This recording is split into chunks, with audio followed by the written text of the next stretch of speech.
Assalamualaikum warahmatullahi wabarakatuh. Innal hamdalillah nahmaduhu wa nasta'inuhu wa nastaghfiruh wa na'udzu billahi min shururi anfusina wa min sayyiati a'malina may yahdihillahu fala mudilla lahu wa may yudlil fala hadiya lahu. Asyhadu an la ilaha illallah wa la syarika lahu wa asyhadu anna Muhammadan 'abduhu wa rasuluhu la nabiyya ba'da. Allahumma shalli 'ala sayyidina Muhammad wa 'ala ali sayyidina Muhammad. Rabbi shrah li sadri wa yassir li amri wa hlul 'uqdatam min lisani yafqahu qawli.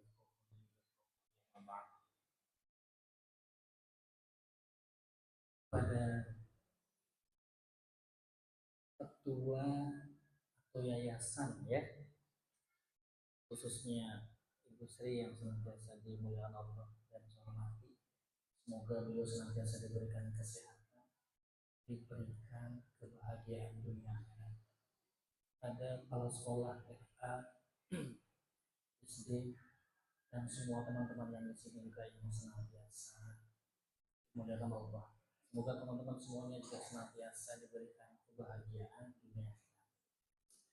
Teman-teman sehat semuanya ya. Gak usah kenalan kan? Yeah.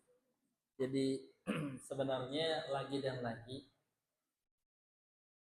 saya kalau duduk di sini itu satu, bersyukur bisa bertemu dengan orang-orang hebat pastinya yang sampai hari ini saya belum mampu menjadi seperti teman-teman.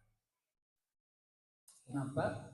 Teman-teman itu setiap hari harus memaksa dirinya untuk menjadi orang baik. Benar nggak sih? Ada yang belum menikah mikirin cowok, ada yang sudah menikah tapi stres karena belum dibayar cicilan rumahnya. Ada yang baru punya anak yang masih menyusui harus meninggalkan anaknya. Ada yang masih kuliah harus buat laporan, harus cari jurnal. Tapi teman-teman setiap hari harus tersenyum di mata teman-teman yang lain. Itu profesi yang langka banget. Teman-teman itu dekat sekali dengan surga, tapi teman-teman juga dekat dengan neraka. Kenapa? Teman-teman itu model. Setiap yang jatuh itu pasti ada yang mengambilnya, walaupun itu busuk. Pernah lihat buah yang sudah jatuh? Itu ada nggak yang ambil? Kelapa yang lobang itu ada nggak yang ambil? Padahal menurut kita buat apa? Makanya aktivitas teman-teman setiap hari itu menjadi model.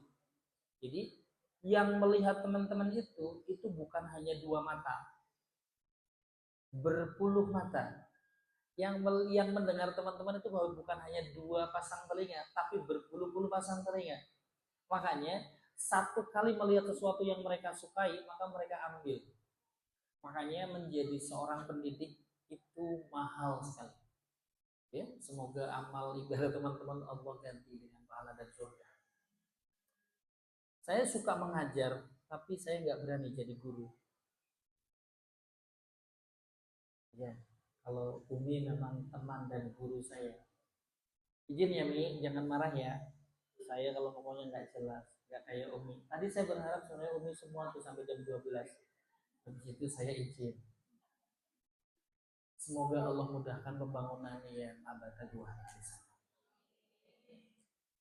Ini prosesnya. Doa teman-teman itu Masya Allah. Tolong sisipkan setiap doa, setiap sholat, sisipkan doa untuk kelancaran pembangunan abad kedua. Tolong ya. Salah satu yang membuat kita itu nilainya nambah adalah mendoakan tanpa orang lain tahu. Salah satu doa mustajab adalah jika kita mendoakan tapi orang yang kita doakan tidak tahu. Ya. Salah satu orang yang mentalnya sehat itu dia suka memberi. Tapi saya nggak punya uang saya gaji sebulan dia batas cuma 5,5 juta.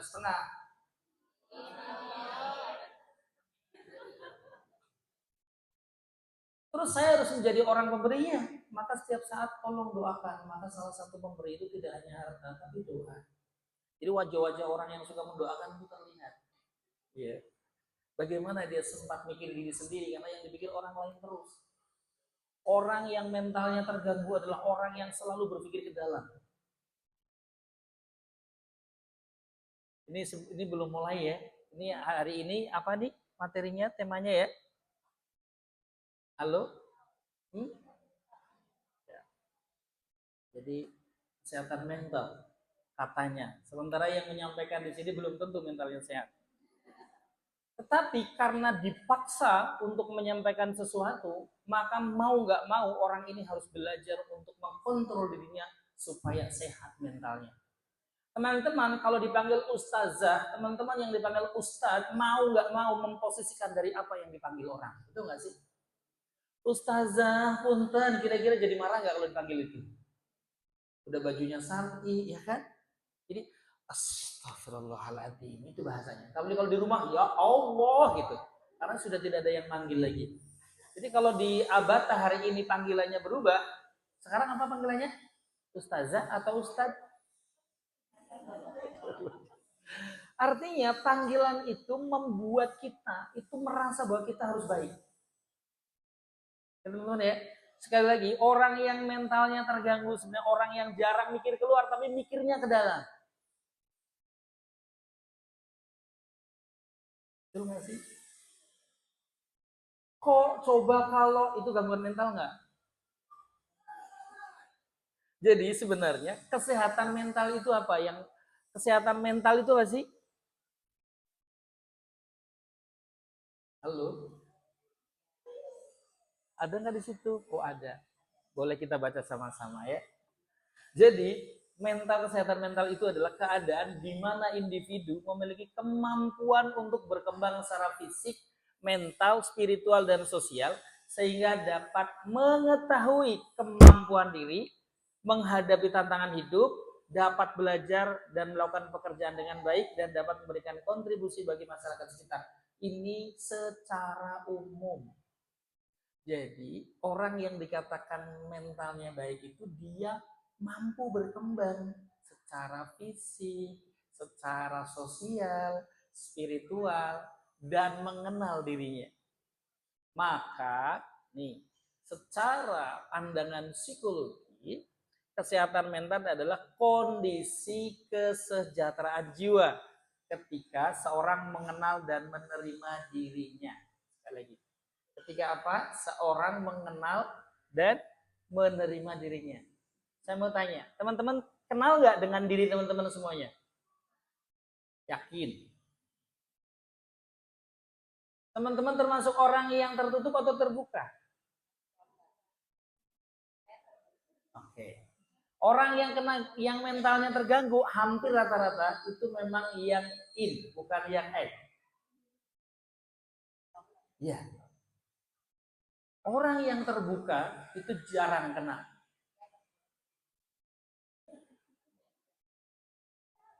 Karena bicara. Karena cerita. Kamu tahu, ada yang di sini tertutup? Orang tertutup apa-apa mikir nggak?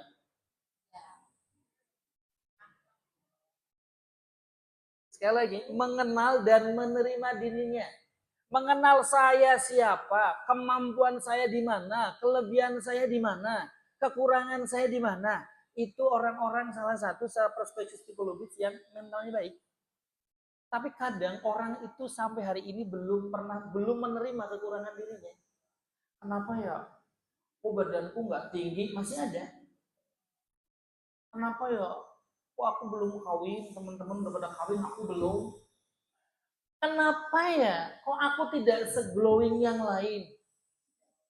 Kenapa ya masih pakai kenapa? Padahal secara usia teman-teman bisa sudah 30 ke atas. Tetapi mental itu tidak peduli usia.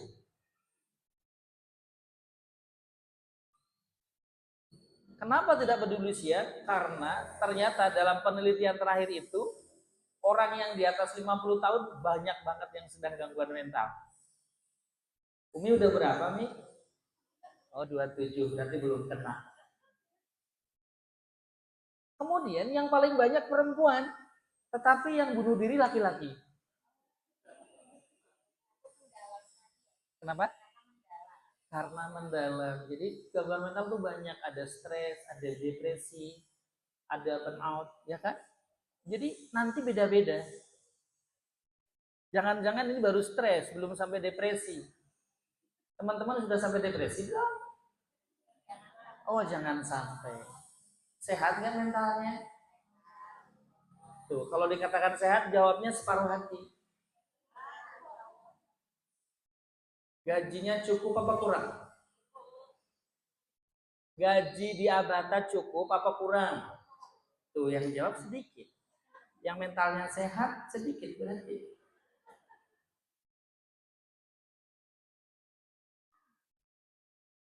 Kecil atau besar gajinya dia Abata? Cukup ke atas atau cukup ke bawah?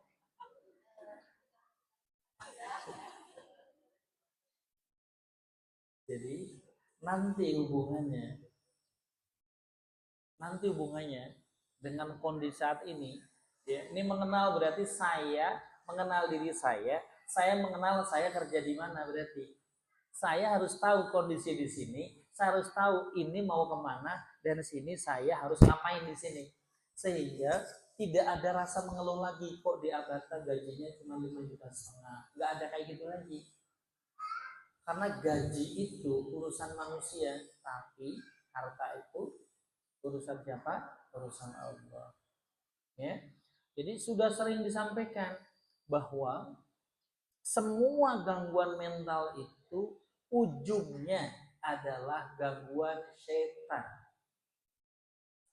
Sekali lagi teman-teman, semua gangguan mental itu sebenarnya ujungnya bisikan setan. Masih ingat ayatnya kan? Halo? Ustaz, masih ingat ayatnya? Gangguan mental itu satu, kekhawatiran, betul nggak? Yang kedua, permasalahan masa lalu, betul nggak? Yang ketiga, tentang apa yang sudah kita lakukan dihargai atau tidak, betul nggak sih? Yang keempat adalah saya sedang melakukan banyak hal negatif dengan teman-teman yang lain. Itu semua setan. Al-A'raf 16-17. Surat ke-7. A'udzubillahi minasyaitonirrajim. Qala fabima aqwaitani la aqudanakum siratal mustaqim. Tsumma latiyanahum min baini aydihim wa min khalfihim wa an aymanihim wa an syama'ilihim. Betul. La tajidu aktsarakum syakirin. Jadi ayatnya dua sebenarnya teman-teman. Setan itu bersumpah karena sudah divonis sesat, maka menghalangi manusia dari jalan yang lurus, jalan bersyukur, jalan menerima apa yang ada, lewat muka, belakang, kanan, dan kiri. Lewat muka, lewat kekhawatiran. Belum terjadi, sudah dipikirkan. Dari belakang, lewat masa lalu, lewat kegiatan-kegiatan, lewat kenangan-kenangan, lewat peristiwa-peristiwa yang sudah terjadi. Lewat dari kanan, dari kiri, lewat perilaku yang sudah kita lakukan. Aku kurang apa? Udah kerja di sini 15 tahun. Yang umroh bukan aku. Umi teh pilih kasih. Aku sudah kerja kurang gimana lagi? Itu semua bisikan. Cuman kalau kita ngomong ya ayyuhalladzina amanu, kayaknya kan sakit hati banget kan? Makanya dalam perspektif psikologi itu kalau yang tidak Islami berarti dilihat dari sisi itunya saja. Tapi sebenarnya di sisi agama itu memang bisikan. Pernah nggak sampai saat ini merasa sudah capek? Kalau ada kegiatan merasa capek, pernah nggak? Tapi apa yang diterima itu beda dengan ekspektasinya. Pernah? Itu gangguan apa? Dengan apa yang sudah dilakukan. Kurang apa? Orang pada libur harus datang tanggal 1. Aku punya anak saya liburan. Ya kan? Tetap saya nggak dapat maju. Saya pernah tuh yang dapat tadi bunga. Pernah tuh sebenarnya keluar, saya diem aja. Itu gangguan apa?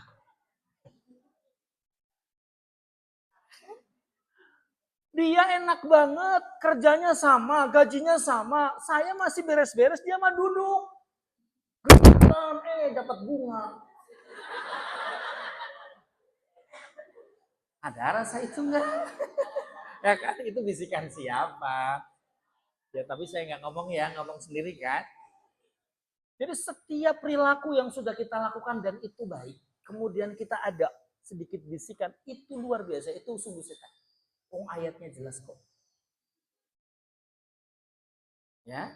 Kemudian khawatir, kalau saya kerja terus di sini, nanti sekolah anak saya gimana? Ada pikiran gitu. Nanti kalau sudah menikah, gimana suami saya padahal belum menikah? Sekarang biaya kuliah mahal banget, padahal anaknya baru 2 tahun. Ada pernah mikir gitu? Ada.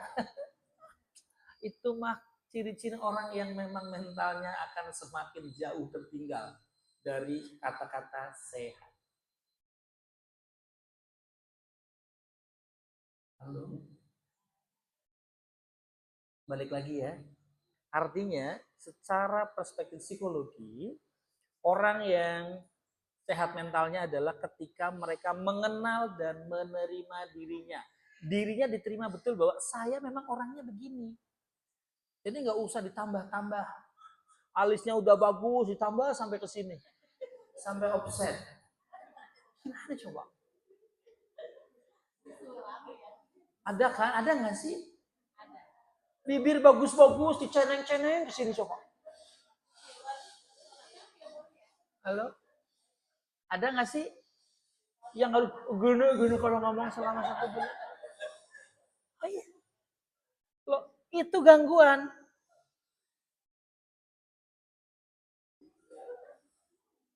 Biasa, sekarang begini-begini aja tuh kayak Ustaz Topik tuh apa adanya. Betul, coba saya ketemu beliau kayak gitu aja dari dulu. Bajunya begitu aja modelnya. Soal teman-teman di sini ada yang begini, ada begini. Ya nggak sih, rambutnya digini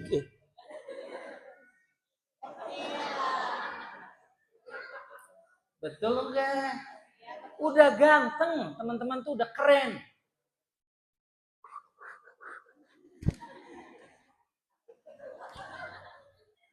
Cidung apaan? Udah bagus. Digini-giniin apaan coba? Mohon maaf ya. Orang itu pada dasarnya itu diciptakan tuh sangat sempurna. Style teman-teman itu adalah yang paling baik. Jadi jangan niru-niru. Kok kalau Mbak Hafsa ngomong keren ya gue kepengen kayak dia? Nggak bisa. Nggak usah niru-niru. Pernah nggak ada yang suka ikut-ikutan? Malah jadi lucu kan? Bener nggak? Udah gaya teman-teman itu ya seperti teman-teman itu. Bahkan dalam public speaking yang paling baik itu kayak ngomong biasa teman-teman sehari-hari. Gak usah. Teman-teman semuanya apa tuh? Pusing dengernya. Oke ya, Ibu Wela ya, betul ya. Jadi kalau kita memodifikasi dan itu berlebihan, nanti munculnya adalah apa? Ketidakpuasan dan kekecewaan. Saya sudah, selalu begitu. Jadi teman-teman kalau ngajar dengan norma yang sudah distandarkan. Oh kalau bicara di depan anak A, B, C, D kan ada normanya. Ada ya bahasa saya. Tapi bahasa, cara kayak teman-teman kayak gini jangan berubah. Pak suara saya kan melengking tinggi, biarin gitu aja. Itu yang keren. Itu yang seksi menurut pasangannya. Ya kan? Betul kan? Pernah nggak sih punya rasa kayak gitu? Silakan jadi MC, jangan gue tuh. Saya nggak bisa ngomong di depan. Kata siapa nggak bisa tiap hari ngomong di depan? Di depan anak-anak. Di depan anak-anak kan? Dan nggak ada bedanya. Ini juga anak-anak bagi orang tuanya kan? Ya. Ini sama anak-anak. So aja jangan di depan. Jadi tolong dibantu mulai hari ini teman-teman biar mentalnya sehat. Itu adalah saya terima apapun yang sudah Allah berikan. Bahkan kalau ditanya tentang masa lalu, kita akan bilang bersama baik-baik. Saya tidak akan pernah minta ganti masa lalu saya. Karena masa lalu saya adalah yang terbaik buat hidup saya.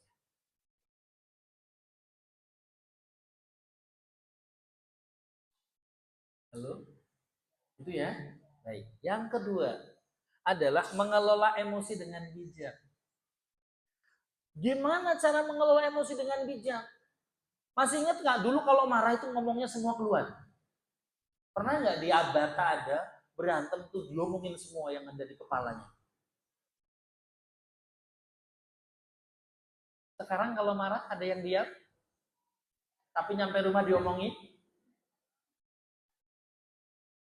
Jadi orang yang mampu mengelola emosinya dengan baik adalah orang ya yang menyampaikan dengan bahasa terus terang apa yang ada di isi hatinya, tetapi dengan bahasa yang tetap santun. Maaf, cara ibu membuat saya tidak nyaman. Boleh izin, saya mau pergi dulu. Kemana? Ke India. Mau makan dulu di Perindapan. Soalnya kulinernya oke, membuat stres saya hilang.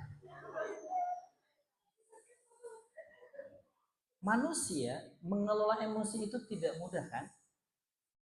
Cara yang sederhana untuk supaya kita tidak marah adalah kita menyampaikan apa yang kita rasakan. Maaf Mbak Hafsa, saya tidak terlalu pas statement Mbak Hafsa. Boleh nggak saya tidak setuju? Sampaikan. Jangan diem aja di belakang. Enak ngomong, enak ngomong. Nggak ngerasain sih. Nah, itu. Tapi di Abata nggak ada kan? Alhamdulillah bicara ya. Jadi orang-orang, nah kalau yang bicara insya Allah wajahnya menarik. Kayak kepala sekolah SD kan bicara ya kan. Papa gue sebel sama papa gue, oh gitu. Gitu kan. Tapi ada yang duduk, dia ngomong coba.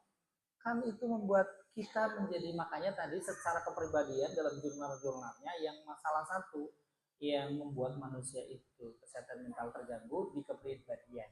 Itu juga mempengaruhi ya. Bisa sangat berat jadinya karena introvert tadi. Jadi mereka ya selalu memikir menurut kacamata dirinya, terlalu subjektif.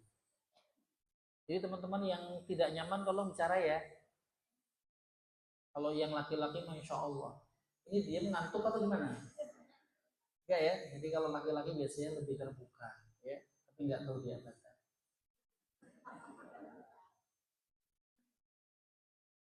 Bahkan ini kan keluarga besar. Salah satu di rumah tangga dalam pernikahan, dalam keluarga apapun, 70% itu komunikasi. Sisanya itu ya senang dan lain-lain. Makanya kalau di Abata kepengin sama-sama reuni akbar bersama di surganya Allah, sama-sama kepengin bahwa tujuannya adalah akhirat, tolong kelola emosi dengan baik. Caranya gimana? Ngomong,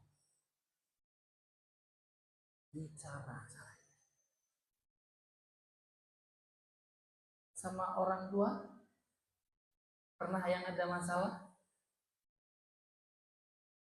ada tinjak naman sama orang tua, bicara apa enggak?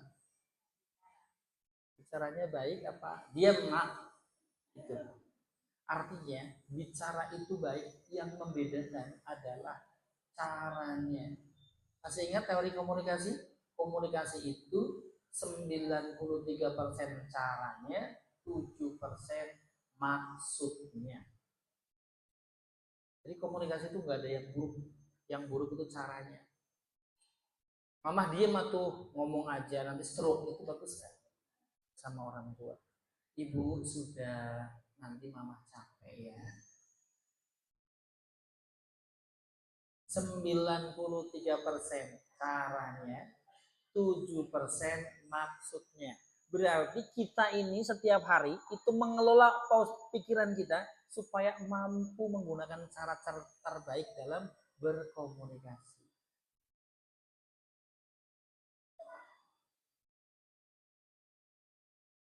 Yang ketiga, menjalin hubungan positif.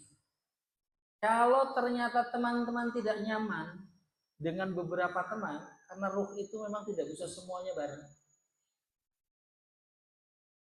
Di Anggata itu ada nyaman-nyaman nggak, apa semuanya bisa sama rasanya atau kelompok-kelompokan? Jujur.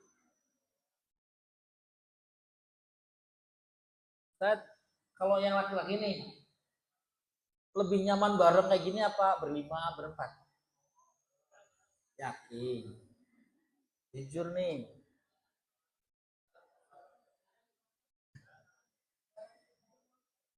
Kalau curhat, yang enak dibuat curhat itu kepada semuanya, kembali pilih orang tertentu. Ya sudah. Ada nggak yang duduk di sini yang kadang-kadang kalau ngomong tuh nggak enak, weh gitu. Jujur, weh. Ada? Berarti keren. Kalau di sini semuanya enak, aneh. Berarti gangguan mental semuanya. Karena nggak mau mengakui apa adanya. Nah, dikala kita menjalin hubungan, maka kita boleh memilah mana yang saya harus lama bicara, mana yang tidak. Kalau harus bicara dengan nego, nanti saya darah tingginya kamu. Maka kalau ngomong sama Mego sebentar saja. Tapi kalau sama Bupar saya ngomong bisa 3 jam karena menyenangkan misalkan. Sok mangga. Itu cara mengelola tapi menjalin hubungannya tetap positif. Mbak Afsya, kemarin dari Jawa Timur itu ada yang sharing. Pak Mego di tempat saya itu yayasannya sudah angkat tangan. Kenapa? Karena perselisihan antar generasi, generasi. 1Y, 1Z. Stres saya. Kenapa yang buat stres? Pokoknya mereka teh berantem ujung-ujung ngelompok. Yang Y merasa capek banget, yang Z merasa kamu ngapain nyuruh-nyuruh, emang posisi kamu apa? Mentalnya kena nggak semuanya? Yes. Tapi karena dengan teknik menjalin hubungan positif akhirnya bisa kelar dengan cara pasti memahami. Di sini ada yang Z 97 sampai 2010 ada? Yang Y ada? Saya nggak tanya beliau, insya Allah Y. Banyakan Y atau Z di sini? Z, SD imbang. Kalau TK?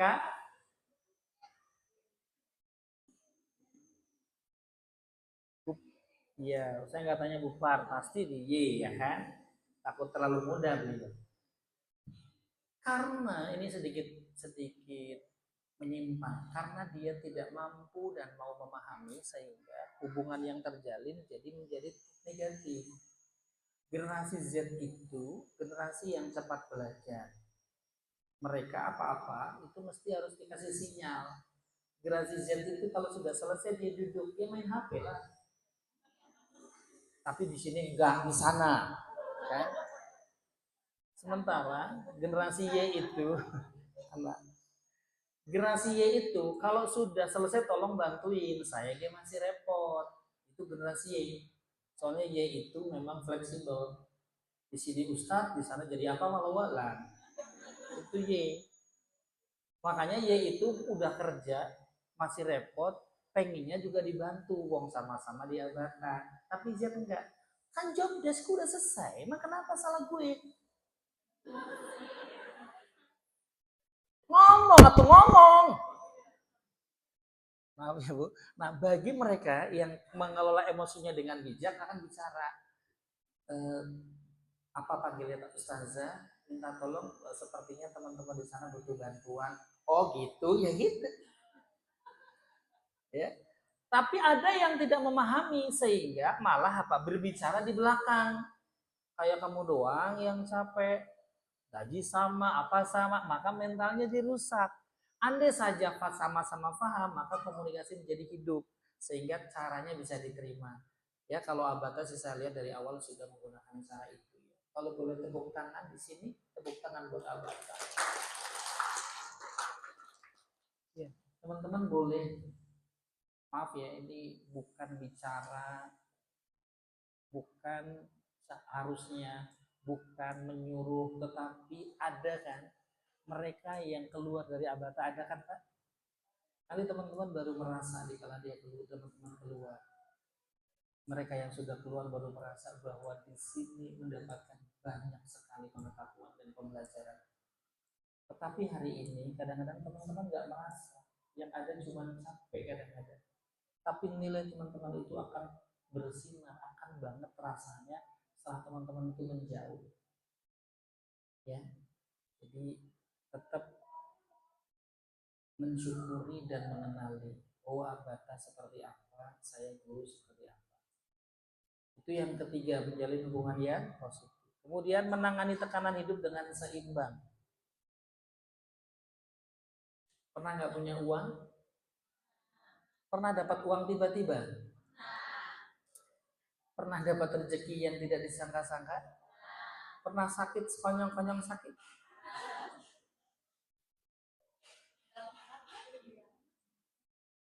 Sebenarnya kita ini sudah diimbang betul sih. Kita ini selama ini dari mulai kecil sampai sekarang sama Allah selalu diberikan min plus gak sih? Pernah sakit? Pernah sehat? Pernah punya uang banyak? Nggak punya uang? Tahu-tahu dapat tuh di selipet kecil gitu 100.000. Dan di kantong kebiasaannya kalau mendapatkan uang yang sudah lupa itu pasti nggak punya uang.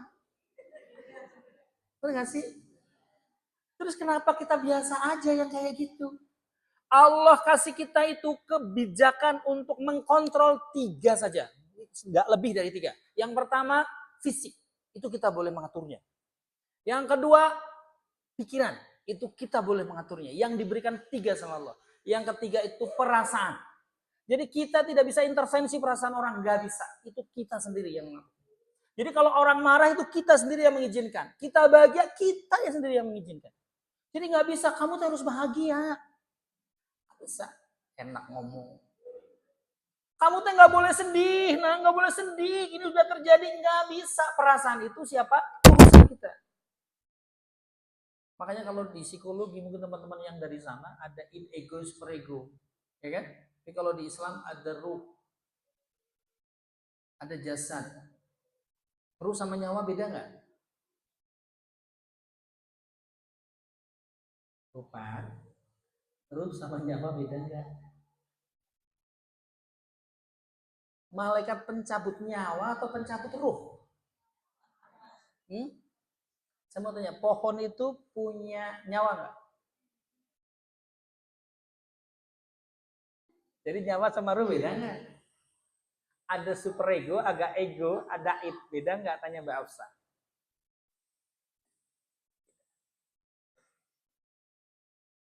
Jadi ruh itu yang membuat kita bisa memilih baik dan buruk. Yang bisa membuat berpikir secara rasional itu karena punya ruh. Kalau nggak punya pohon tuh bisa mikir nggak? Karena nggak punya ruh, tapi dia punya nyawa. Binatang, sapi itu ada malaikat nggak pencabut nyawanya? Saya bertanya, sapi pencabut ruh soalnya, coba ayatnya. Maaf ya yang agamanya bagus. Jadi kita ini kadang terjebak. Jadi sebenarnya kita ini diatur karena kita masih punya ruh. Ruh itu ada 99. Sifat-sifat Allah itu ada semuanya di ruh. Makanya tidak ada orang yang jahat banget tuh gak ada. Karena mereka punya hati nurani bahasanya. Teman-teman kalau mau marah, ada nggak rasa kenapa aku marah? Sedih, ada nggak rasa kenapa sih harus sedih terus? Semua karena ada 99 tuh di ruh semua ada. Makanya kita ini nanti kalau untuk supaya sehat mentalnya, itu nggak ada satu orang di dunia ini yang sehat kecuali yang seperti yang dalam Al-Quran. Coba nih ayatnya tuh. Ya kan? A'udzubillahi minasyaitonir alladzina amanu wa tatmainu qulubuhum bidzikrillah. Alai bidzikrillah tatmainul qulub. Benar kan? Jadi hanya mereka yang mengingat Allah yang hatinya tenang. Artinya kalau di dalam Islam yang namanya sehat mental itu mereka yang punya hati tenang, yang tenang jiwanya, lapang hatinya dan simbang antara perasaan dan iman. Jadi tidak ada orang yang mentalnya sehat, mohon maaf ya, yang mereka hatinya tidak tenang. Dan tidak ada orang yang punya hati tenang kalau dia tidak beriman. Kenal Bill Gates nggak? Halo? Kenal Bill Gates? Tahu?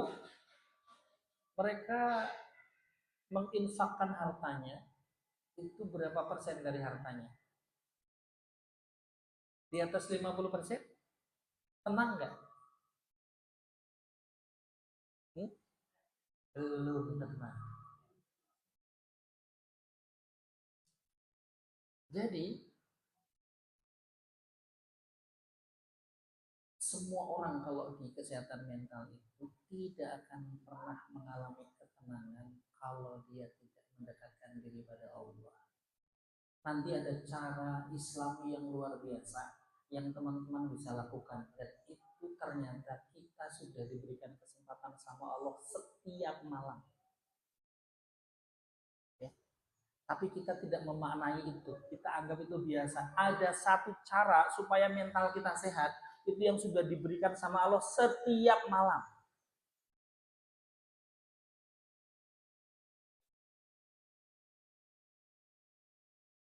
Mau dibahas langsung saja atau berurutan? Loncat-loncat boleh ya? Oke. Biar biar enak, biar nggak membosankan. Yang diangkat kalau malam itu, kalau teman-teman tidur, itu nyawa atau ruhnya? Karena teman-teman masih bernapas nggak? Detak jantungnya masih? Yang diangkat nyawanya atau ruhnya? Manusia itu punya unsur 4, tanah, air, udara, sama api. Maka yang diambil sama Allah pertama kali itu unsur tanah. Makanya orang kalau mau meninggal itu badannya ringan. Ini bukan otak-atik ya. Tafsir. Kemudian habis itu unsur airnya. Makanya haus. Meninggal kan ada 3. Meninggal yang sangat baik, meninggal yang sangat tercela, meninggal biasa. Yang sangat tercela itu bunuh diri, yang sangat baik itu ya jihad fisabilillah, yang mati syahid, yang biasa itu ya banyak yang meninggal biasa. Itu yang kemudian unsur yang kedua, yang ketiga diambil itu api. Makanya orang kalau mau meninggal itu dingin dari kaki. Terakhir itu udara. Makanya nafasnya itu ya kan, masuknya lama, keluarnya sedikit. Kayak gitu-gitu. Maksudnya apa? Dari porsi ini, setiap manusia itu wajib mempersiapkan diri dikala mereka mau tidur. Bagaimana mempersiapkan diri? Menyerahkan sepenuhnya kepada Allah, karena mau meninggal, mau diambil ruhnya. Cuma tidak semua orang mau tidur itu persiapan.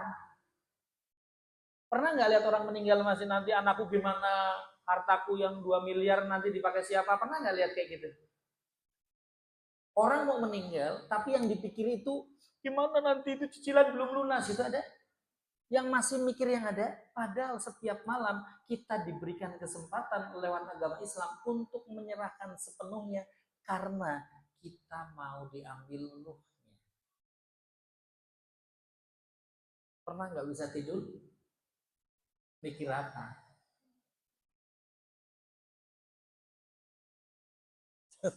Bu Par pernah nggak tidur? Susah kan? Ibu kalau anaknya sakit, yang punya anak, susah tidur nggak? Kalau besok mau ngadepin apa itu susah tidur tidak?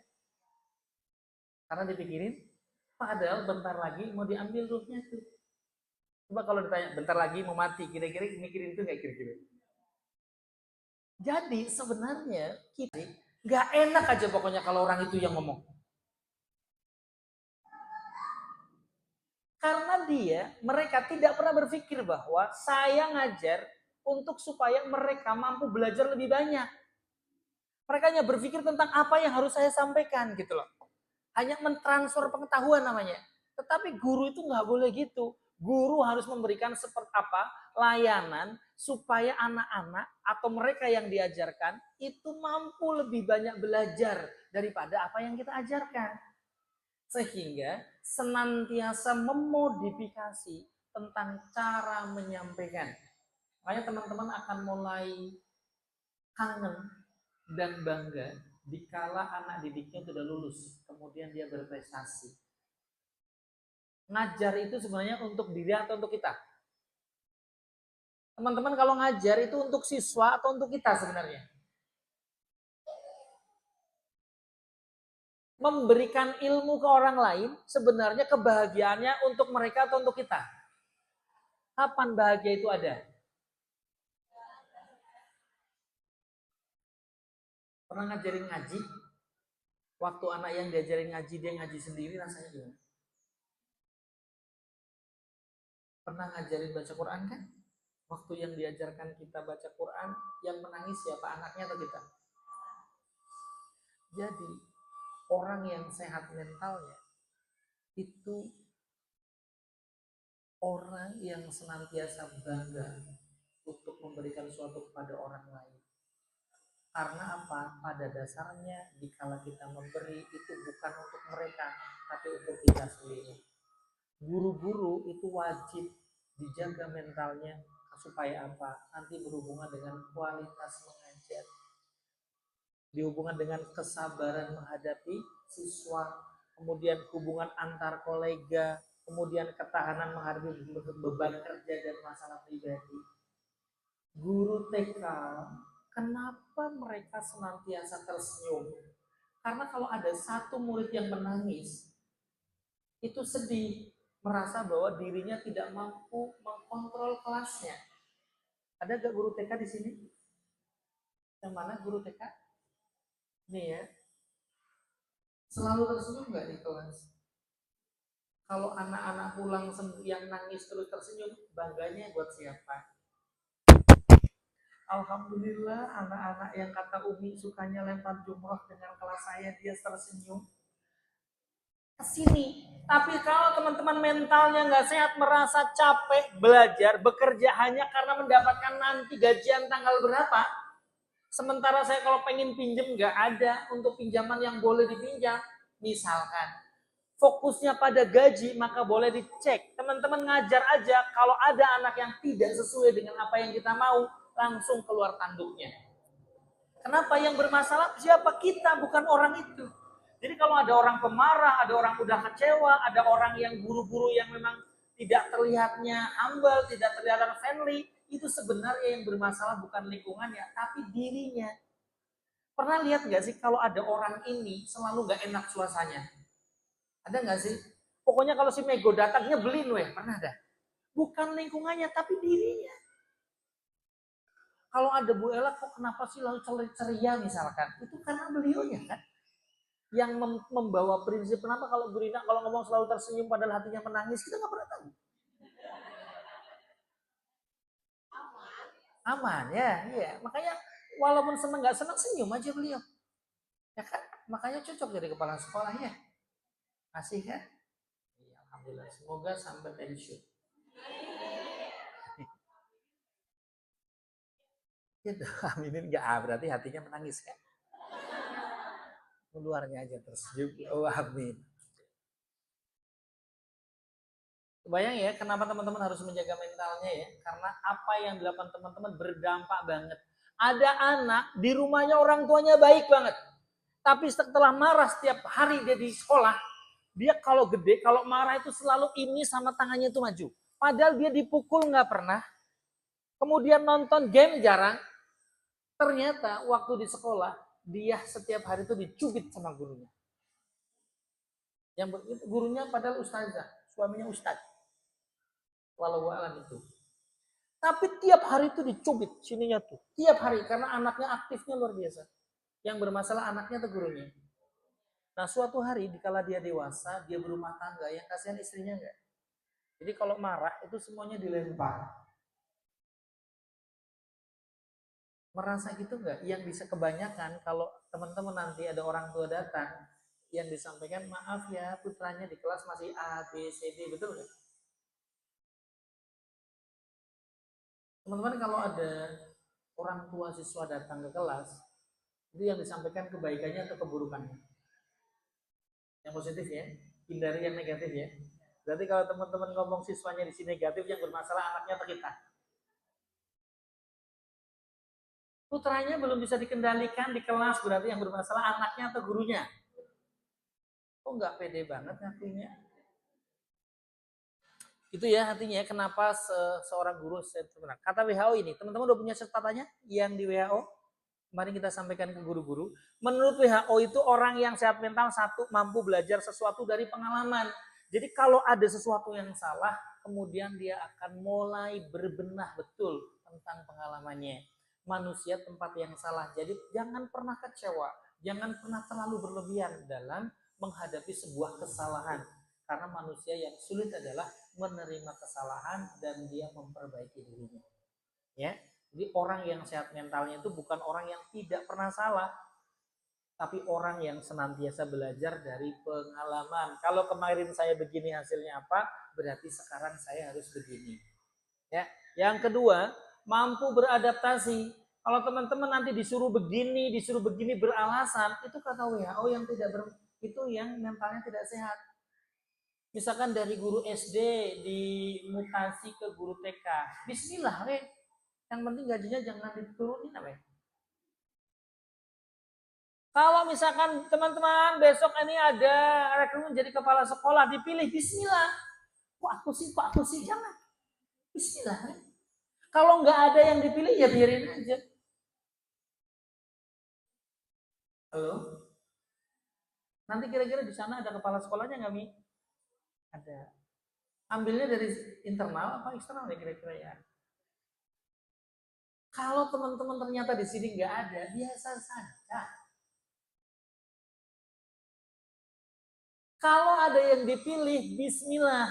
Kayak tadi, amin gitu kayak begitu. Walaupun dalam hati amin enggak ya, tapi nggak enak banyak orang. Amin deh. Mampu beradaptasi. Kenapa? Kemampuan beradaptasi itu salah satu indikator orang ini bahagia. Pernah pindah rumah nggak? Awalnya sedih atau gembira? Sekarang kalau nggak pulang rasanya. Jadi sebenarnya orang yang mampu cepat beradaptasi itu ciri-ciri orang yang bahagia. Orang yang bahagia berarti orang yang mentalnya sehat. Lebih senang memberi daripada menerima. Ya, jadi semua orang kata WHO yang suka memberi walaupun bukan harta itu ciri-ciri orang yang sehat. Makanya tadi teman-teman ya, biasakan memberi setiap hari. Kata Ari Ginanjar itu setiap hari doakan 15 orang yang bertemu pertama. Itu cara untuk memberi. Ya. Yang kedua, senyum itu ternyata kalau bisa dilakukan itu menjadi sehat, tapi setiap hari 20 kali selama 20 detik. Nanti bangun tidur, 20 detik setelah hari 20 kali. Itu ternyata dalam penelitiannya membuat sehat fisik, termasuk fisiknya. Tapi jangan pulang dari sini ya. Boleh dilakukan, dihitung aja.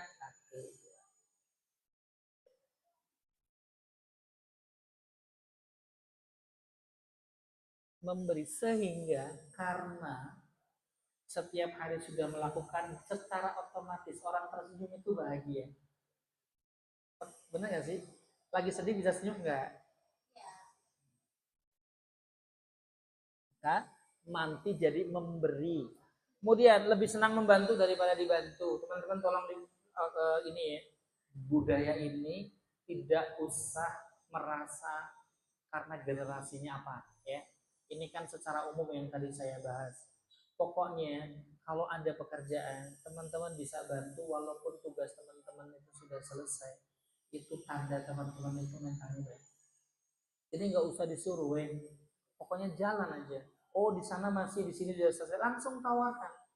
Boleh nggak guru bantuan? Langsung saja ditawarkan. Kenapa? Orang-orang yang suka membantu tanpa diminta itu termasuk orang-orang yang mentalnya sehat. Ya, jangan berpikir kadang-kadang nanti kalau aku dibantu dikira ngeganggu, dikira ikut campur, itu pikiran negatif. Tidak, tawarkan aja. Menawarkan diri itu keren. Ya, suka menawarkan diri nggak? Oke, yang kelima memiliki rasa kasih sayang. Kemudian kasih sayang itu muncul dari mana? Rasa kasih sayang itu setiap ada teman kenalan kita yang sedang tidak baik-baik saja, maka tanpa disuruh langsung muncul empatinya. Ada orang yang sakit langsung, ya kan, tanpa disuruh. Ada orang yang kematian tanpa disuruh, tapi tolong kalau misalkan ada kematian itu untuk menguatkan, bukan untuk malah membuat jadi stres. Kebanyakan orang datang kalau mengunjungi atau kalau pengertian itu namanya apa? Takziah. Itu yang ditanya apa? Sebenarnya kalau bertakziah yang ditanya sama keluarga yang ditinggalkan apa? Kapan meninggal ya? Kenapa? Sakit apa? Terus nanti kalau Bu Par datang nanyanya gitu lagi nggak? Itu nambah stres ya. Itu. Tolong itu dipikirkan ya. Jadi kalau ke sana udah berikan dia kekuatan. Semoga Allah terima, insya Allah ini baik. Ya, ibu yang kuat, yang ikhlas. Bapak itu baik kalau suaminya yang meninggal. Kalau anaknya meninggal, insya Allah anak ini baik dan dia ahli surga. Gak usah sok tanya-tanya gitu. Kapan ya Allah, padahal kemarin masih jalan-jalan ya, aku sakit. Jadi ingat nggak dengan kematiannya? Sedih lagi, sedih lagi. 10 orang yang datang udah menceritakan 10 kali. 10 kali dia menceritakan, maka ingatannya menjadi sangat kuat. Kalau 100 kali dia menceritakan yang sama, kalau dia tidak pernah ikhlas sampai 10 tahun, yang ikut berdosa siapa? Makanya kalimatnya innalillahi wa inna ilaihi raji'un. Allah itu memberikan yang terbaik sebenarnya. Supaya apa? Supaya mereka ridho. Allah lebih cintakan kita kembali. Cuma rata-rata orang kalau dipanggil kembali itu pada nggak siap.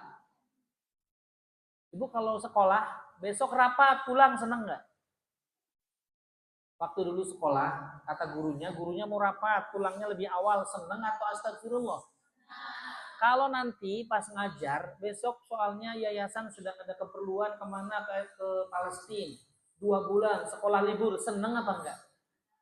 Lah kembali ke rumah tuh idealnya senang lah, Allah kan panggil ya. Tapi kadang-kadang kita malah tidak siap. Saya juga belum siap. Dosanya masih banyak. Kemudian memperoleh kesenangan dari segala hasil usahanya. Teman-teman masih bangga. Apapun yang teman-teman lakukan, apapun yang teman-teman hari ini itu hasilkan, itu mesti mensyukuri karena itu yang terbaik. Coba kalau nggak boleh, ya. Kadang ada sudah berusaha maksimal tapi hasilnya tidak sesuai tidak ekspektasi banget, nggak apa-apa karena sebenarnya Allah sudah mengukur kemampuan dan kesenangan teman-teman di situ. Cuma kadang-kadang kita itu menyesal kenapa aku tadi begini, lagi dan lagi itu bisik-bisikan, ya kan? Kemudian selalu berpikir positif. Jadi sampai di sini ada yang mau ditanyakan di sebelum saya lanjutkan karena menjenuhkan.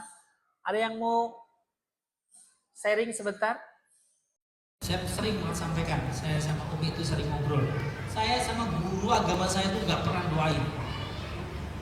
Karena dulu kalau saya nggak bisa, saya dipukul pakai penggaris yang kayak gini, yang 1 meter itu yang pakai kayu. Jadi doain waktu saya dengar meninggal, baru tak doain innalillahi wa inna ilaihi raji'un. Tapi aku sholat enggak, karena nggak ada kesan. Kesannya cuma negatif aja karena dia dengan kekerasan. Teman-teman yang kayak gitu, teman-teman berarti bukan baik, tidak pandai, tidak pas kalau untuk menjadi pendidik. Pendidik itu selalu menuainya nanti, bukan hari. Pendidik itu akan sangat bersyukur kalau nanti apa yang teman-teman lakukan hari ini sudah bisa dituai hasilnya setelah beberapa tahun mendatang. Itu ya, spiritual ya. Itu pendekatan yang pertama dan itu sangat menjarak menurut saya. Nanti anaknya malu-maluin, ada nauzubillah. Nanti jika anaknya malu-maluin, kita stres. Kenapa saya ngelahirin kamu? Kata anak, tahu-tahu aku ada, ya. Nanti suami nyebelin, nanti nggak coba-coba buka uang lagi, coba ada aja. Ibu baik banget sama orang tua, tapi sama orang tua tidak pernah dipuji, malah yang dipuji adiknya terus ada lagi. Coba gitu teh, benar nggak sih? Tapi kalau kita tidak mau mendekat sama Allah, stres, merasa bahwa saya kurang apa, itu bisikan setan lagi kan? Merasa aku sudah baik banget tapi uangnya selalu dikasih dia terus, udah tahu dibohongin tapi mama teh kasihnya dia terus. Karena kita berpikirnya negatif. So kasih ini ya Allah gitu. ya. Kuatkan hamba, ikhlaskan hamba senantiasa untuk memberikan yang terbaik kepada orang tua saya. Itu doanya. Jadikan orang tua hamba kuat ya Allah dalam membimbing adik-adik hamba ya Rob, gitu aja. Doanya kalau baik keluar, kalau untuk diri kita. Yang kedua, emosional, mengelola rasa lelah, marah, kecewa. Sadari emosi, izinkan merasa. Capek nggak? Stres nggak jadi guru? Ayo, stres nggak? Kadang stres nggak? Kadang lelah nggak? Kadang senang nggak ngajar di ABK? Lebih banyak senangnya atau lelah? Berimbang,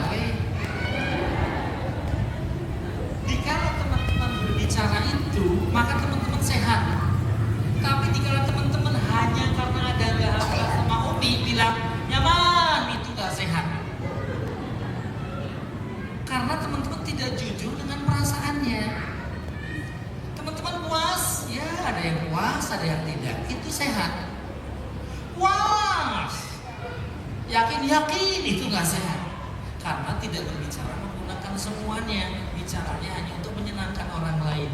Orang yang sehat mental yang selalu bicara apa adanya, tapi dengan bahasa yang baik.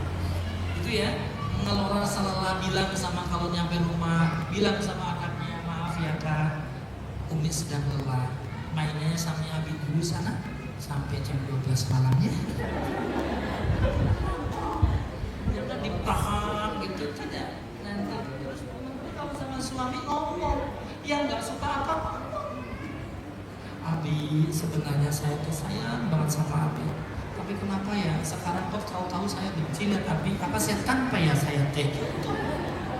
Jadi jangan tuh dari laki-laki teh, tuh ayatnya dibaca. Gitu.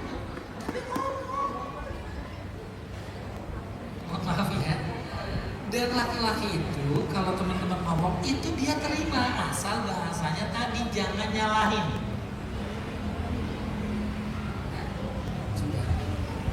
Sudah menikah semua nih, kan? Wajah-wajahnya kan? Pernah sebel nggak sama pasangan?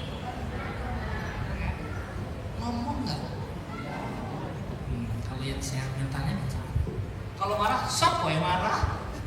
Tapi nggak gitu ya, Insya Allah kalau bahasanya baik, mereka mau terima dengan baik. Maaf ya Bi. Aku kok lelah banget sekarang, gak kayak dulu. Kalau bawa yang berat kayak gimana? Tolong nanti kalau ada galau dibawain dia gitu. Jangan maksain dibawa sekarang sambil seberat sebelum itu jadi stres mentalnya. Mau saja gitu ya.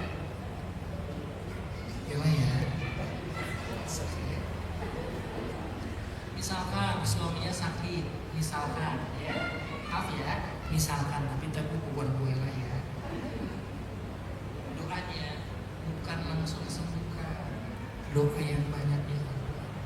Berikan hamba senantiasa kesabaran dan kemampuan untuk senantiasa melayani suami saya sebagai bekal hamba ke surga ya Allah. Gitu.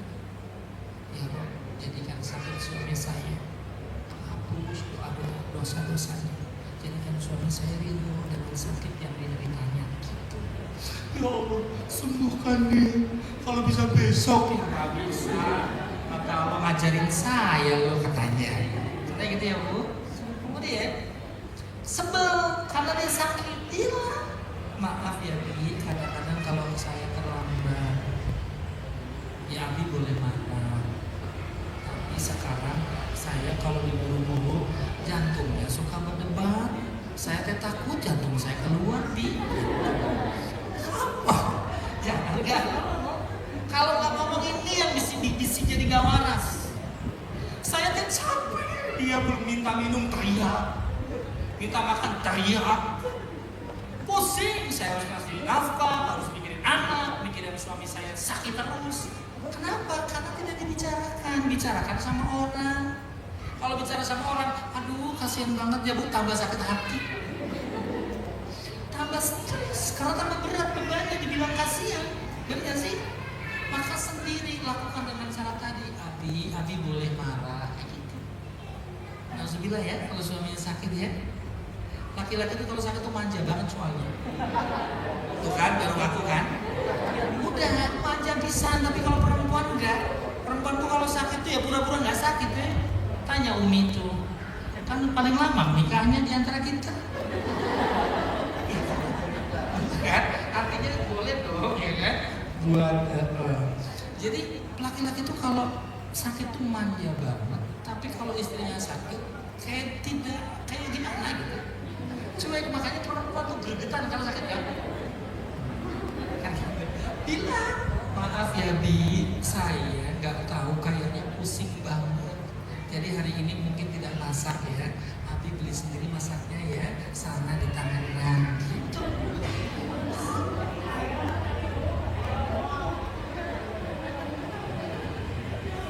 Oke ya, karena kebanyakan ternyata permasalahan mental itu, kalau guru ya, mohon maaf ya, itu bukan di sekolah. Setahu saya. Kenapa? Karena sebenarnya jadi guru itu nyebelin tapi ngangenin. Ya kan? Coba kalau liburnya lebih dari 2 minggu, kangen loh yang ngajar. Umi nggak usah ke sekolah aja coba ngajar, enggak, bolak-balik ke sekolah tanya. Kalau nggak ke sekolah 2 minggu ada yang aneh. Kalau melihat ada anak yang ibu santai kayak gimana gitu, kayak kangen gitu ya Mi. Naik turun gitu kan. Gitu kan. Iya Ustaz. Jadi nyebelin tapi ngangenin. Nah itu pengobat diri pendidik tuh.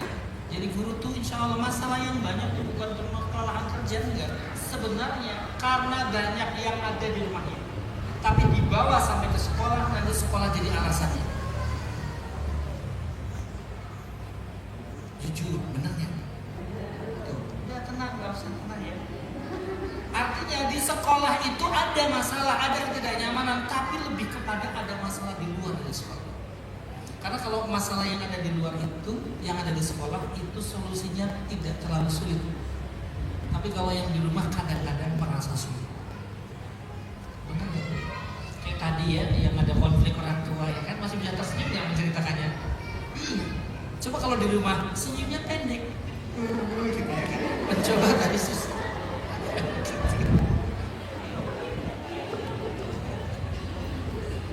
Gitu ya, sepakat ya? Oke, jadi izinkan sadari emosi. Teman-teman harus ngomong perasaannya apa. Sayanya nggak nyaman, saya sedih, saya nggak suka, saya capek, saya lelah. Tolong disampaikan.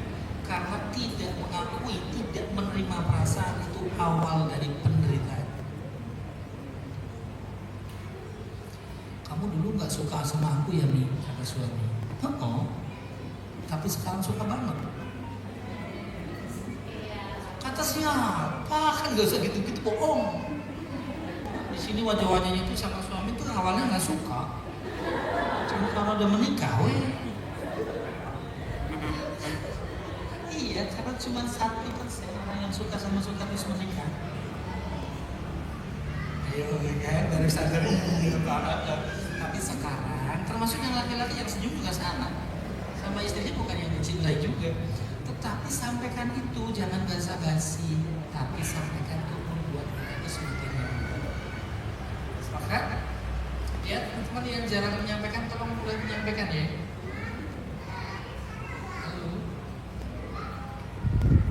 Kemudian sosial, punya support system ya, suami, istri, teman, dan keluarga. Kadang itu boleh bercerita dengan teman. Makanya nanti mohon maaf ini Mbak Afsyah sama ini, boleh sekali-kali teman-teman itu ada waktu, tapi tidak membicarakan tentang pekerjaan, tetapi membicarakan tentang berbagai masalah yang hubungannya dengan perasaan. Jadi difasilitasi tapi jalan lingkungnya kecil. Jangan kayak gini, yakin gak akan ngomong semua. Kasih kayak kalau di keluarga itu link family kayak gitu. Nanti misalkan 10 orang atau misalkan 15 maksimal itu ada orang datang, boleh difasilitasi sama Umi, boleh sama Mbak Afsa juga boleh. boleh siapa aja yang menjadi penengah di antaranya untuk berbicara hati ke hati yang tidak ada hubungannya dengan pekerjaan. Ini salah satu teknik di mana kita akan punya hati yang sama. Kalau selama ini kan banyak sendiri lebih ya, punya gini gitu kan. Nah ini berkelompok, sehingga nanti menimbulkan empati dan ikatan batin yang lebih kuat. Tapi nanti buka aib, tidak, buka perasaan, bukan buka aib. Kalau buka aib itu suami saya pak, nanti buka aib. Kenapa suaminya? Hidup pak ya. Buka perasaan apapun yang kayak brainstorming ya, kayak itu silahkan apapun yang pengen disampaikan, tapi berbicara tentang rasa di luar pekerjaan. Maka kalau di keluarga juga ada itu seminggu sekali biasanya kalau di keluarga. Jadi suami, istri dan anak-anak itu berbicara apapun tentang rasa. Aku gak suka sama ayah karena ayah selama ini dibeli, silahkan diomongin. Aku gak suka gimana, aku gak nyaman dengan anak yang pertama karena kamu berperilaku ini itu di momen itu. Nah bicara rasa itu membuat tidak ada manipulasi. Nah nanti teman-teman juga ada kalau dikasih kesempatan jadi ngomong kayak saya nggak sama Bapak, pokoknya nggak nyaman Pak. Tapi ada beliau ngomongnya jangan di belakang ya. Boleh nggak? Hah? Masya Allah. Terus? Ya.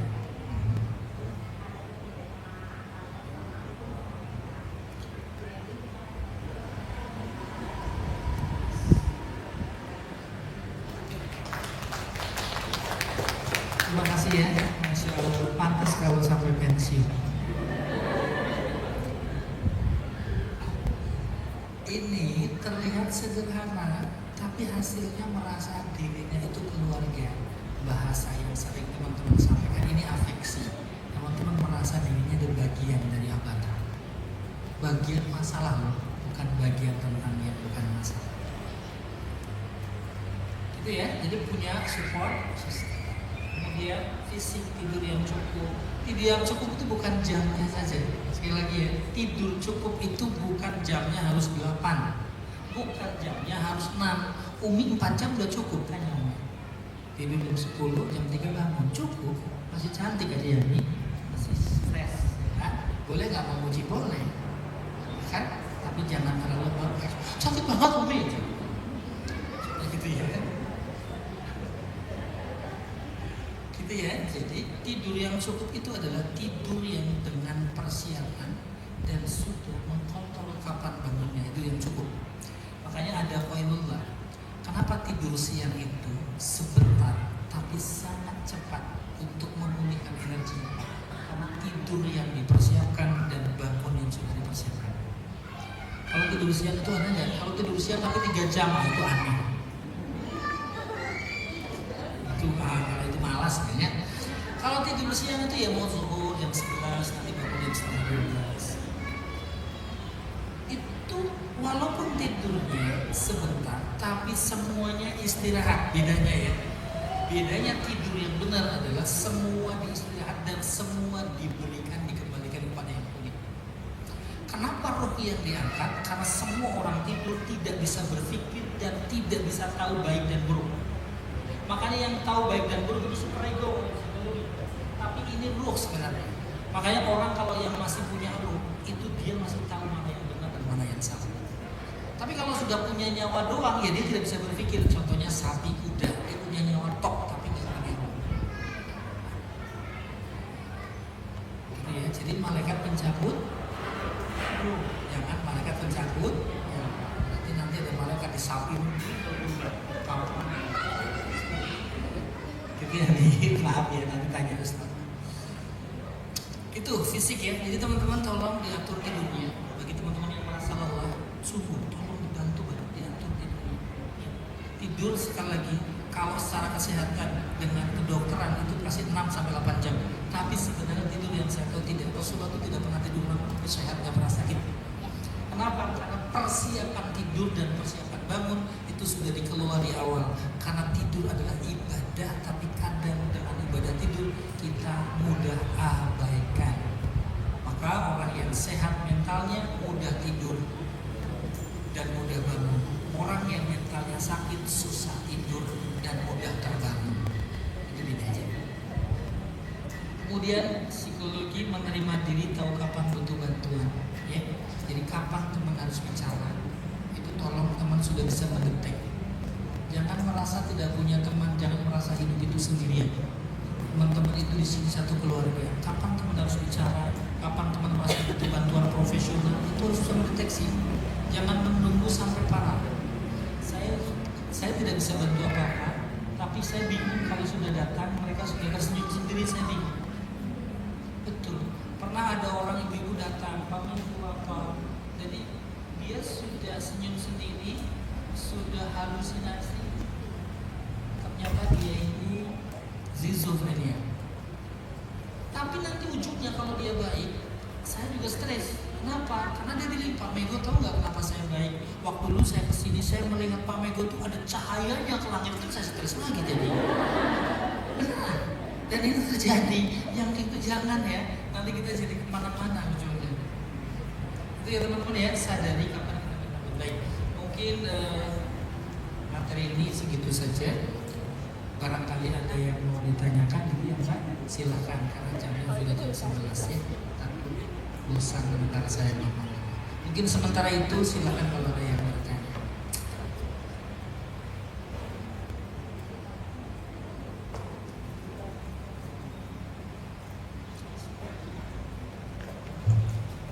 Ya, alhamdulillah, jazakallahu khair kepada Bapak Mego Saudara yang sudah menyampaikan materi yang sudah membuka wawasan dan menyentuh hati kepada kita semua. Selanjutnya kita akan memasuki sesi tanya jawab. Dari saya mungkin ada beberapa ini teman-teman, karena tadi dari RA sudah ada perwakilan, dari SD sudah ada perwakilan, mungkin izin dari SMP terlebih dahulu. Dari SMP apakah ada yang bertanya? Ya, silakan dulu.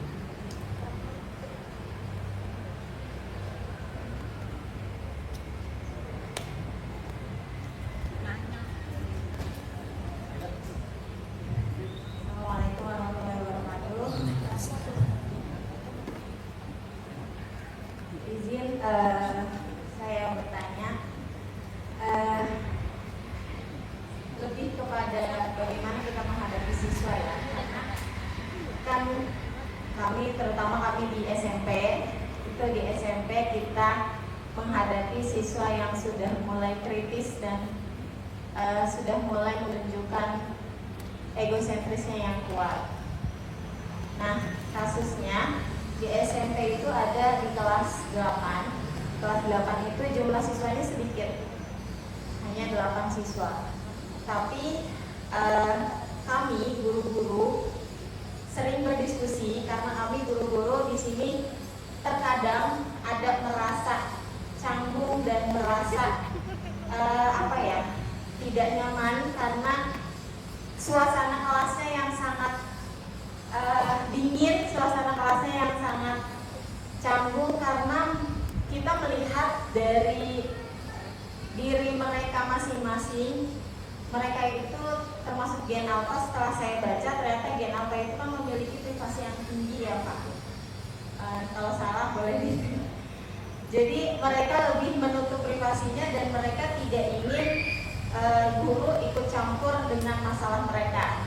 Tapi kita juga melihat bahwa gengsinya mereka juga tinggi, egonya mereka tinggi, bahkan mereka sulit untuk mencoba menyelesaikan duluan gitu. Jadi kita yang gerget gitu sebagai guru, ini bagaimana sih cara mencairkannya? Karena memang karena suasana kelasnya itu hanya sedikit, jadi kita membuat strategi pembelajaran, beberapa strategi pembelajaran kita mencoba untuk mencairkan suasana itu, tapi terkadang ya masih sama suasananya gitu. Jadi mungkin pertanyaan saya, bagaimana caranya untuk supaya kita bisa memasuki ke bukan memasuki sih, lebih ke menghadapi mereka yang sebenarnya mereka nggak mau kita ikut campur, tapi bagaimana kita mencoba untuk membantu mereka gitu, menengahi mereka supaya masalah itu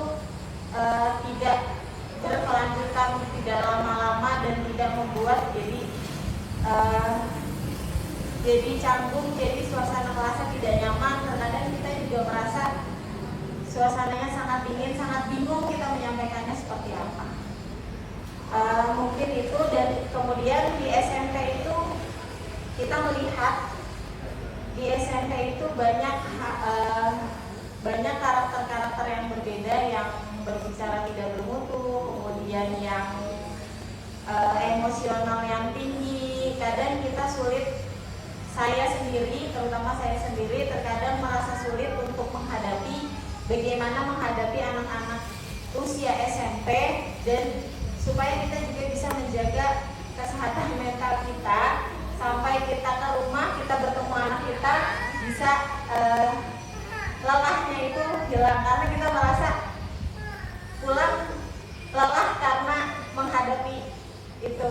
Jadi bagaimana caranya supaya bisa menjaga kesehatan mental diri kita dengan menghadapi anak-anak usia SMP yang egosentrisnya kita lihat sangat tinggi dan gengsinya juga tinggi. Itu bagaimana? Terima kasih. Assalamualaikum warahmatullahi wabarakatuh.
Tadi ya, Masya Allah. Saya kan jawab yang SMP dulu. SMP itu kelas 1 fasenya egosentris, kelas 2 norak. Saya buka. Jadi di usia ini, kelihatan kan? Kelas 2 kan kelas 8 kan? Anak kelas 8 itu ditandai dengan kemampuan berkembang persepsi secara baik. Sehingga anak kelas 2 SD, kelas 2 SMP itu kalau menanggapi sesuatu itu terlalu cepat, menurut dia langsung pikirannya dia tanpa ditunggu dulu sebenarnya orang ini ngomong apa nih. Jadi kesannya negatif thinking, subjektif. Maka kalau dicek mereka yang kemarin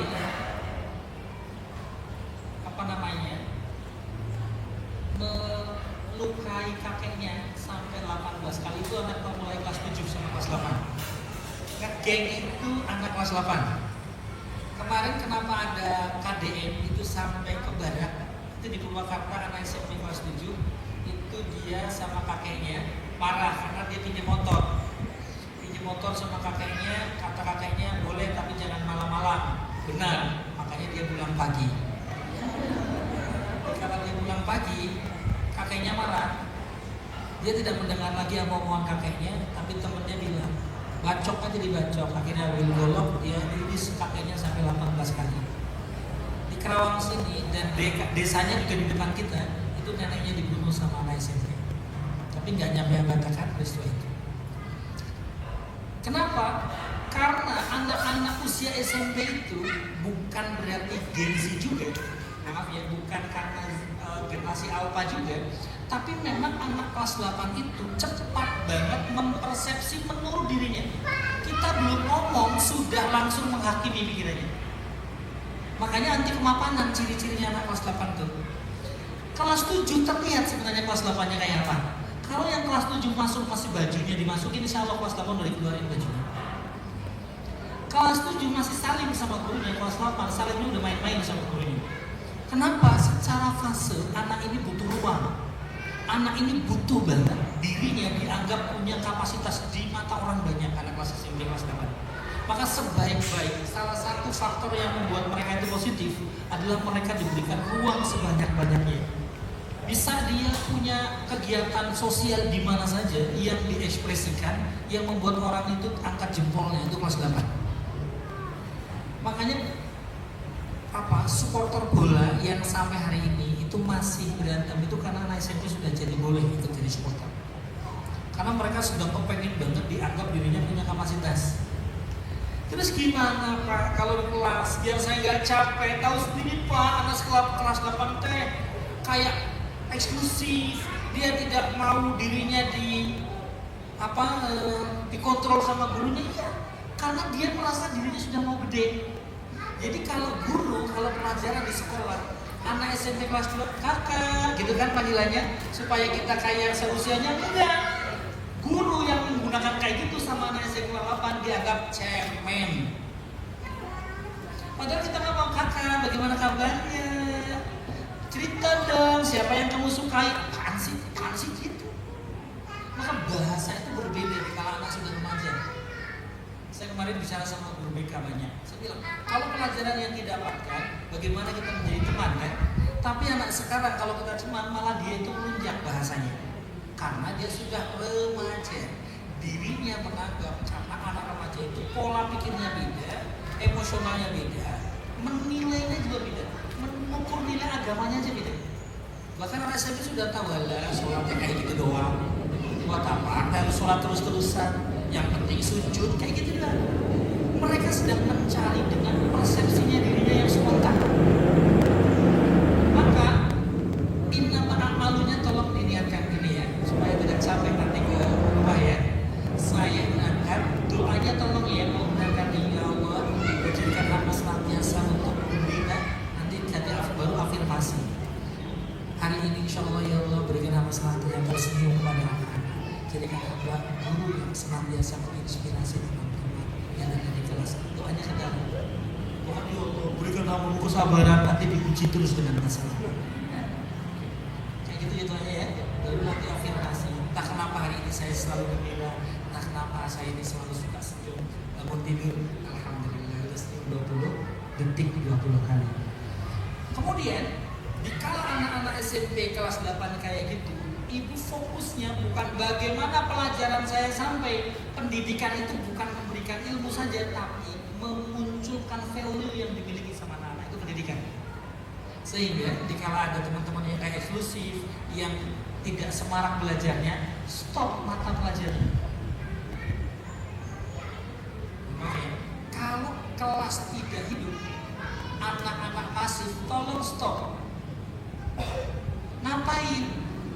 Merefleksi, mencari suasana dulu, baru terusin mata pembelajaran.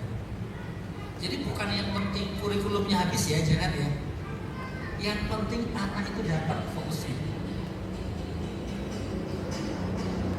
Anak SMP paling suka itu ditanya apa?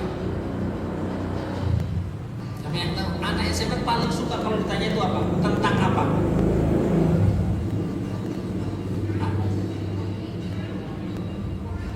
Kalau laki-laki, kalau perempuan, kalau tanya hobi sama anak SMP itu tanyanya gimana? Apa hobi kalian? Atau gimana? Tanya hobi. Yes. Ya, jadi tentang aktivitas anak SMP. Yang kedua, tentang sesuatu yang mereka nggak sukai, karena mereka sedang berekspresi. Siapa